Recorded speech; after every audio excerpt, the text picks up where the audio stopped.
What is a spirit of infirmity? Now, in the ministry of Christ, people who came to him were either sick because their body was sick, or it was a spirit of infirmity. Even today, there's two types of sickness.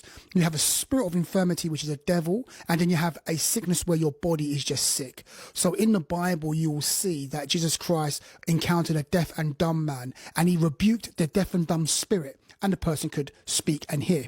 Then he encountered somebody else who was deaf and dumb, and it speaks about how he spat on his tongue and put his fingers in his ears and said, "Be opened." He didn't cast out a devil. Why? One was demonic and the other one was just the person's body was malfunctioning. The same with the woman with the issue of blood.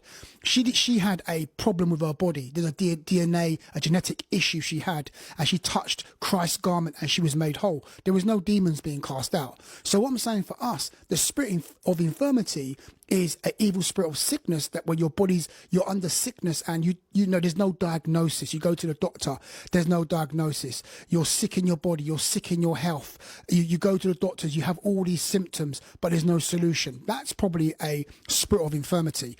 That spirit of infirmity can be cast out in the name of Jesus. You can just rebuke that evil spirit, because evil spirits of sickness like to hide and try to point to something else.